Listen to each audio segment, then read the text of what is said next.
আরজিকর হাসপাতালে সাম্প্রতিক হত্যাকাণ্ডকে কেন্দ্র করে চিকিৎসক মহলে উত্তেজনা বাড়ছে। বিশিষ্ট হৃদরোগের বিশেষজ্ঞ ডক্টর কুণাল সরকার এ প্রসঙ্গে বলেন, চিকিৎসকদের নিরাপত্তা নিশ্চিত না হলে স্বাস্থ্য পরিষেবার মান নিয়ে প্রশ্ন উঠবে। আমরা প্রতিনিয়ত রোগীদের সেবা দিয়ে চলেছি, কিন্তু এই ধরনের ঘটনা আমাদের মানসিকভাবে প্রভাবিত করেছে। তিনি আরো বলেন, এই হত্যাকাণ্ডের দ্রুত ও সুষ্ঠু তদন্ত হওয়া উচিত এবং দোষীদের কঠোর শাস্তি নিশ্চিত করতে হবে। আমাদের সবার উচিত চিকিৎসকদের নিরাপত্তার বিষয়টি গুরুত্ব দিয়ে দেখা। চিকিৎসক মহলে এই ঘটনার প্রতিবাদে বিভিন্ন পদক্ষেপ নিচ্ছেন এবং প্রশাসনকে দ্রুত হস্তক্ষেপের দাবি জানিয়েছেন।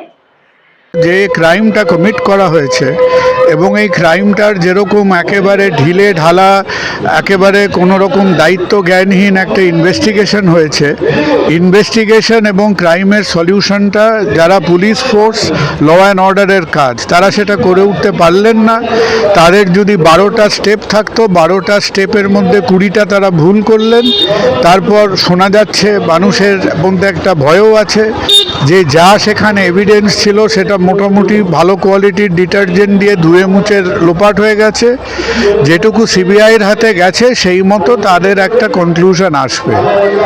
এখন যে কনক্লুশন আসবে, আমরা তো এখানে ব্যোমকেশের কিরিটি রায় বা ফেলুদার গল্প পড়ছি না যে আমরা একটা রহস্য রোমাঞ্চ সিরিজের একটা রোগে শেষ হবে বলে আমরা বসে আছি।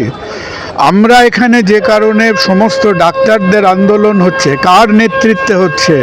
সংগঠিত জুনিয়র ডাক্তারদের নেতৃত্বে হচ্ছে।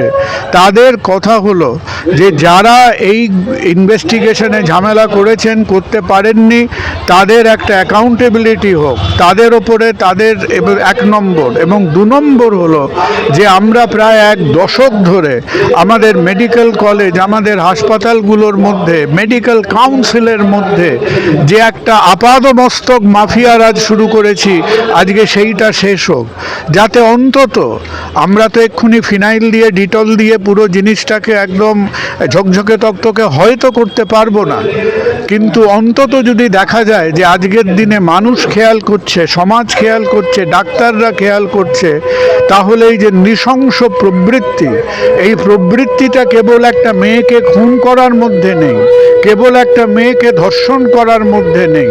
এই মেয়েটি যেমন ধর্ষিত, তেমন আমাদের মেডিকেল সিস্টেমও সমানভাবে ধর্ষিত।